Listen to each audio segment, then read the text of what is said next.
आज दुनिया में चर्चा का सबसे गर्म मुद्दा यदि है तो वह है जेन जी।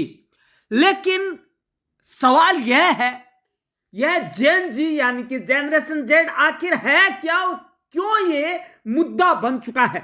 वजह है उनके सोचने का अलग तरीका, उनकी मांग और उनके पसंद। यह पीढ़ी स्थापित जो आपके मानक है या इंडेक्स है उस पर सवाल उठाने वाली और बदलाव को नए नजरिए से देखने वाली है। यह नई पीढ़ी अपने राजनेताओं से क्या चाहती है, उनको हालातों से बिल्कुल ही समझौता नहीं करना चाहती। अब ऐसे में हम सबसे पहले जान लेते हैं कि ये जो जनरेशन जेड है, जिसे हम जेन जी कहते हैं, क्या है। दोस्तों, आपको याद तो होगा ही, नेपाल में महज एक दिन में तख्ता पलट करने वाली, या बांग्लादेश में दिन दहाड़े पूरे देश को जो अपनी आग, जो अपना उन्माद है उसके हवाले कर देने वाली जनरेशन जेड वह पीढ़ी है जो 1997 से 2012 के बीच में पैदा हुई है या अवतरित हुई है। दोस्तों, अब जानना यह जरूरी है कि आखिर यह चर्चा का विषय क्यों है। दोस्तों, इनकी प्राथमिकताएं बदल चुकी है। यह बॉस नहीं बनना चाहती, यह बनना चाहती है नौकरी के लिए सबसे बड़ा उपाय। ये अपनी जो है थिंकिंग उसको बदलकर ये जॉब चाहती है ऐसा जिसमें खुद की उसकी स्वतंत्रताएं हो और कुछ उसकी जो है एकदम जो है फ्रीडम होनी चाहिए, वो फ्रीडम चाहते हैं।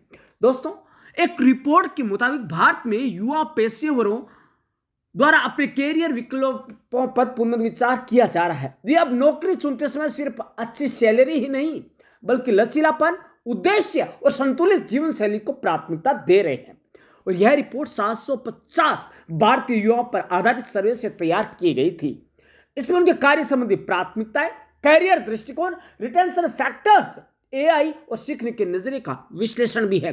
लेकिन दोस्तों, अब ये लचीलापन क्या है जेन जी के लिए, यदि ये किसी राजनेता ने समझ लिया तो वह बाजी मार जाता है। दोस्तों, जेन जी के लिए लचीलापन सिर्फ घर से काम करने, ऑफिस टाइम में ढील भर नहीं है, बल्कि इसका मतलब है अपनी सुविधा और जीवन शैली के हिसाब से काम करने की आजादी। वे ऐसी नौकरियां चाहते हैं जहां समय, लोकेशन और काम करने के तरीके में आजादी मिले। उनके लिए मायने रखता है कि वे अपनी उत्पादकता के हिसाब से काम कर सके, न कि सख्त दफ्तर की घड़ी के अनुसार। इसके अलावा यात्रा के अवसर और विदेश से रिमोट वर्क करने की सुविधा भी युवा पेशेवरों के लिए आकर्षण का केंद्र है। दोस्तों, अब पिछली पीढ़ियों से विपरीत है जेन जी की सोच। जेन जी पिछली पीढ़ियों की तरह लंबी नौकरी अवधि पर नहीं बल्कि ऐसी नियोक्ताओं पर भरोसा करती है जो उनके विकास में निवेश करे और संतुलित जीवन की उनकी जरूरत का सम्मान करे। और यही वे आने वाले नेताओं से चाहती है या आने वाली सरकार से चाहती है। दोस्तों, आपको ये बताएं कि वो यह बदलाव चुनौती नहीं बल्कि संगठनों के लिए खुद को विकसित करने का अवसर है। दोस्तों, जेन जी और नई पीढ़ी राजनीतिक प्राथमिकताओं में बदलाव ला चुकी है, जिसमें अब नौकरी, शिक्षा, इंटरनेट कनेक्टिविटी, जलवायु परिवर्तन और सरकारी पारदर्शिता जैसे मुद्दों पर अधिक ध्यान केंद्रित करते हैं, जो जाति या धर्म आधारित राजनीति से पूरा ही अलग है। यह पीढ़ी सोशल मीडिया पर सक्रिय है और उन मुद्दों को उठाने के लिए प्लेटफॉर्म का उपयोग करती है, जैसा कि नेपाल में एक आंदोलन देखा गया या जैसा कि बांग्लादेश में देखा गया, जहां युवा पीढ़ी पारंपरिक राजनीति से अलग होकर अपनी आवाज उठा रही है। दोस्तों, यदि भारत के परिप्रेक्ष्य में देखा जाए तो जेन जी भारत के भविष्य की धुरी, बदलती सोच और नई उम्मीदें लिए हुई है।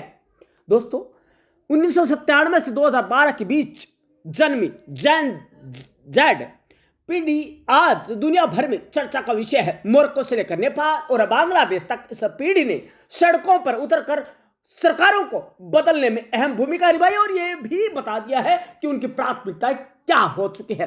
भारत जैसे विशाल और विविध देश में भी यह सवाल उठा है कि मीडिया, समाज और राजनीति भी इस पीढ़ी के साथ कैसा रिश्ता बनाना चाहिए। जैन जी की सोच, उनकी प्राथमिकताएं और सामाजिक राजनीतिक परिदृश्यों पर उनका प्रभाव लगातार देखा जा रहा है। दोस्तों, जैन जी को समझने के लिए नई नजर की जरूरत है और आज वो नजर मोदी जी ने विकसित कर ली है। इसीलिए वो युवाओं को साथ लेकर चल रहे हैं।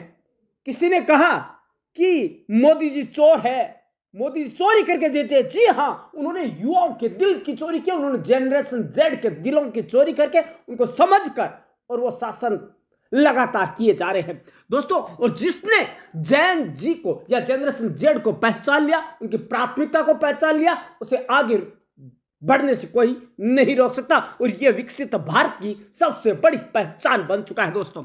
आज की युवा पीढ़ी जनरेशन जेड वाकई में चर्चा में, यह पीढ़ी दुनिया भर में बदलाव ला रही है। भारत में भी उपभोक्ता बाजार, राजनीति और सामाजिक मुद्दों पर अपनी छाप छोड़ रही है दोस्तों। इसीलिए कहा जा रहा है कि मीडिया हो चाहे राजनीति हो, सबको इसके अनुसार बदलना पड़ेगा, अन्यथा भटकना पड़ेगा या जाना पड़ेगा, जैसा कि नेपाल और बांग्लादेश में। दोस्तों, आप क्या सोचते, क्या वाकई में जनरेशन जेड की प्राथमिकता में बदलाव आया है? तो क्या यदि बदलाव आया तो क्या ये नेताओं के लिए चुनौती है, चिंताएं हैं, या समय की जरूरत है, समय की मांग है? दोस्तों, जवाब आपकी होनी चाहिए। धन्यवाद दोस्तों।